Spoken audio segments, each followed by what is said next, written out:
Öýsiz öwzarsyz türkmen migrantlary.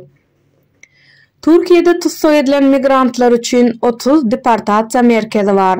Türkmen Helsinki galnasyna tutsakxanalarda yüzlerçe türkmenleriň saklanýanlygy barada habarlar gelip gowuşýar. Köplenç olar Türk polisiýasynyň reýd wagtynda ýitirilen ýa-da möhleti geçen resmi namalar sebäpli tutsak edilýän türkmenlerdir. Häzirki wagtda maglumatlarymyza görä Ankara şäheriniň Çankırı sewtinde 100 golay türkmen, Van şäherine 130 türkmen, Erzurum şäherine 200 töwereği türkmen bar. Raýatlaryň we jemgyýetçilik guramalarynyň türkmen häkimetlerine ýüz tutmalary sosial ulgamlardaky meseleleriň ara alınıp maslahatlaşylmagy metbuatda berilmegi henizem netije bermeýär. Türkmen konsullugy watandaşlaryň düşen kynçylyklaryny äsgermezlik etmegini dowam etdirýär. Aprel aýynyň başynda pasporty bolan türkmen raýatlarynyň türk häkimetleri tarapyndan deportasiýa edilýändigini bildik. Ýöne köp halatda tutsaglaryň pasportynyň ýoklugy sebäpli deportasiýa edilip bilinmez. Mysal üçin, Van şäherindäki deportasiýa merkezinde saklanýan 139 türkmeniň resmi namasy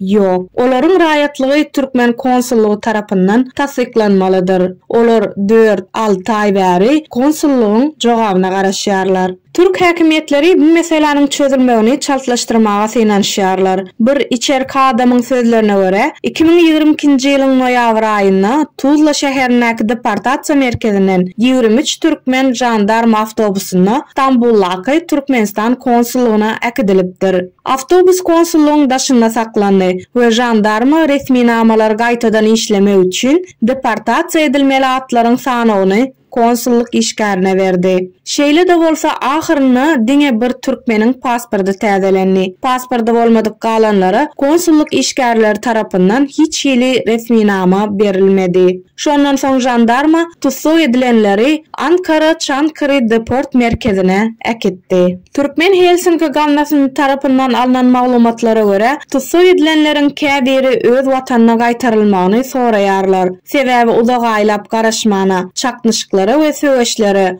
umytsızlyga, depressiýa çydap bilmeýärler we öz janyna kast etmek ýagdaýlary bar. Şol bir wagtyň özünde Türkmenistana dolanmak islemeýänler hem bar. 2023-nji ýylyň 31-nji martynda türkmenler we pakistanly migrantlaryň arasynda pyçaklanma derejesine ýeten dawa boldy. Yaralanan adamlar bar. Şeýlelik bilen Rustam atly biriniň 7 pyçak yarasy Alişirin kellesine we barmağına zeperi etdi. 8 türkmeniň yaralary Ankara Çankırı şäheriniň keselhanasynda dikildi. Bu wakadan soň ol ýerde saklanýan 100 töwereği türkmen başga bir ýere geçirildi. Şol bir wagtyň özünde ol ýere geçirilen türkmenleriň garnaşlary tutsak edilenlere gyska wagtda watanyna dolanmak üçin resmi nama beren haýyşy bilen konsulluga gitdiler.